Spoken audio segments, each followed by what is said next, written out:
Salam sahabat studi Kristen Channel. Terima kasih sudah mendukung perkembangan channel ini. Tuhan Yesus memberkati kita. Pada video kali ini kita melihat satu apologet Kristen dan juga para polemikus yang beranggapan bahwa Yesus bukanlah Tuhan dan Yesus itu diperanakan. Seperti apa video dan perdebatan para Sofiatul ini? Mari kita simak dan mendengarkan bersama berikut ini. Ini dia videonya. Gitu. Allah mengatakan kita itu dari zera, dari benih. Makanya dikatakan zera. Zera itu bahasa Ibrani, menjadi bahasa Yunaninya untuk manusia sperma dan untuk tumbuhan menjadi spora. Betul. Jadi Allah mengatakan kita itu dari sperma. Alkitab dengan jelas mengatakan kamu adalah dari sperma, bukan dari Armani. Ya. 1 Yohanes 1 ayat 9, dari sperma, benih, sperma ilahi. Kok bisa makanya saya bilang Allah itu ketika pelajaran biologi nggak masuk kelas, dia nggak tahu kalau janin bukan dari Armani, melainkan dari sperma. Bukan gitu, catatannya mungkin waktu dulu itu lupa. Dimakan kambing kali tuh. Nah. Apa tidur dia waktu di kelas itu si Allah? Jangan berlebihan ngomong ya, Bu. Tuh, emang iya? Kalau Alkitab kami bayangin ya Alkitab kami. Kalau hari ini kan nggak bisa dibuktikan, Bu. Tunggu akhir season. Bukan. Biar semua orang kan tahu. Nggak bisa dibuktikan gimana kau? Kitab Taurat Musa ketika mengatakan manusia itu dari zera, dari benih, itu ditulis ribuan tahun sebelum Quranmu ditulis. Di dalam Perjanjian Baru tidak pernah dikatakan manusia dari Armani, melainkan dari sperma, dari benih. Lah kok bisa kitabmu abad ke-7 kok bilang manusia dari Armani? Iya, Ibu yang paling benar. Loh, ya kok tanya aja sama dokter. Dokter, manusia janin itu dari sperma apa dari Armani, dokter? Tanyalah situ. Iya, Ibu. Yesus itu utusan Tuhan. Yesus itu sang firman yang diutus Bapa ke dalam dunia. Makanya Yesus berkata begini kepada orang Yahudi, yang kamu sembah sebagai Allah adalah Bapakku. Yesus berkata begitu. Mau nanya, Bu. Ya, kalau Yesus bisa jadi manusia ya? Allah menjadi manusia, namanya Yesus. Bisa jadi apa? Bisa jadi apa saja Yesus? Jadi apa saja bisa, Pak. Di dalam Alkitab, dia bisa menjadi elemen. Api. Saya mau bertanya ya, kalau api, angin, awan. Saya kasih tahu Anda ya. Api, angin, awan, ya. Hewan dalam rupa burung merpati, dia bisa mengambil rupa burung merpati. Dalam tumbuhan, dia bisa mengambil rupa semak yang menyala. Dia bisa mengambil rupa roh, yaitu dalam wujud malaikat. Dan dia bisa mengambil rupa manusia. Bapak baca di Kejadian 18 dan Kejadian 30 berapa ini? Ketika 32, ketika Yakub bergumul. Itu dalam rupa manusia, Pak. Dia bisa mengambil rupa apa saja.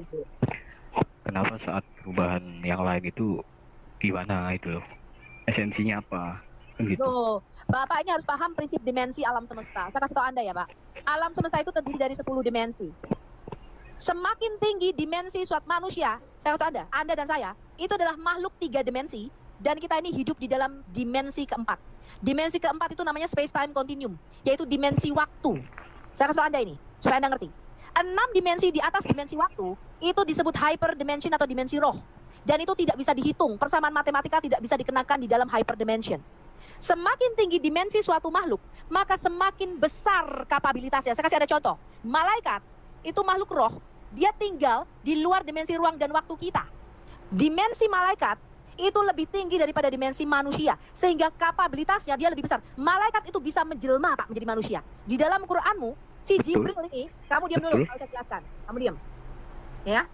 Si Jibril di dalam Quranmu, itu dikatakan menjelma, mengambil rupa manusia laki-laki yang sempurna di hadapan Maryam.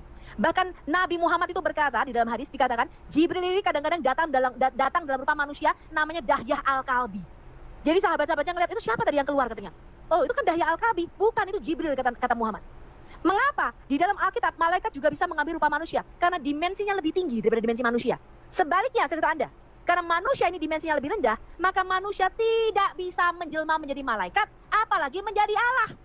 Allah di dalam Alkitab dikatakan dia berdiam di tempat tinggi dan di dalam kekekalan. Itu artinya dia berdiam dalam dimensi yang lebih tinggi dari dimensi kita. Dan dalam kekekalan artinya dia berdiam di luar dimensi ruang dan waktu kita. Dan karena dia makhluk dengan dimensi tertinggi Allah kita, maka dia itu bisa mengambil rupa apapun, menjadi makhluk apapun selama dimensinya itu di bawah dia. Saya kasih tahu Anda, Allah kita itu bisa mengambil rupa malaikat, karena malaikat itu dimensinya lebih rendah daripada Allah kita.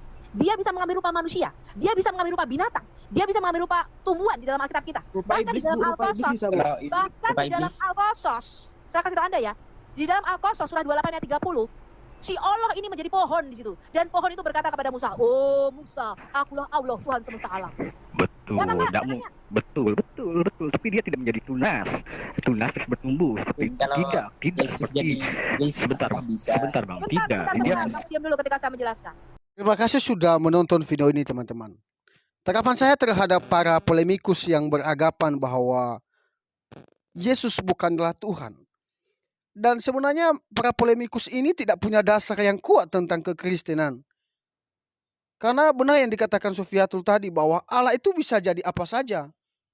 Salah satunya adalah ketika Allah sendiri bertemu dengan Musa dan dalam bentuk api. Dan juga Allah bisa jadi burung merpati. Nah itulah Allah. Tidak bisa dibatasi oleh ruang dan waktu. Beda dengan manusia. Jangan kita mau menyamakan diri kita dengan Allah. Nggak bisa. Karena manusia ini terbatas, ya kan? Manusia ini udah berdosa, udah jatuh di dalam dosa. Dan kita tidak boleh menyamakan diri kita dengan Allah. Allah itu kudus dan suci. Manusia tidak bisa menyamakan diri dengan Allah. Itulah sebabnya Allah jadi manusia. Karena manusia perlu pertolongan dari Tuhan. Karena manusia tidak bisa menyelamatkan diri sendiri dari dosa. Karena itulah sebabnya manusia butuh pertolongan dari Tuhan. Itu sebabnya Allah menjadi manusia yang mati dan juga dia disalib, yaitu di dalam Yesus Kristus. Makanya Yesus berkata di dalam kitab suci bahwa barang siapa mengaku bahwa Yesus adalah Tuhan, dan dia akan diselamatkan.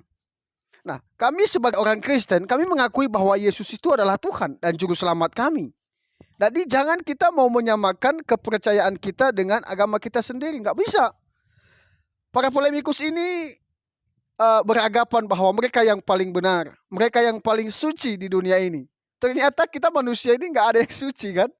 Seakan-akan dan seolah-olah kita yang paling benar gitu kan. Tanggapan saya sih dalam hal ini, janganlah kita mengganggu agama orang lain. Ada pepatah mengatakan bahwa agamamu agamamu dan agamaku.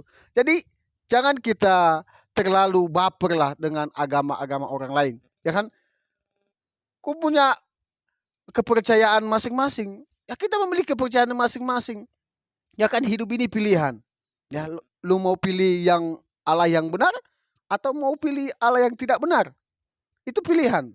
Terserah Anda. Nah itu sih tanggapan dari saya. Semoga video ini memberkati kita. Dan jangan lupa untuk subscribe, komen, dan share video ini. Tuhan Yesus memberkati kita sekalian. Bye-bye.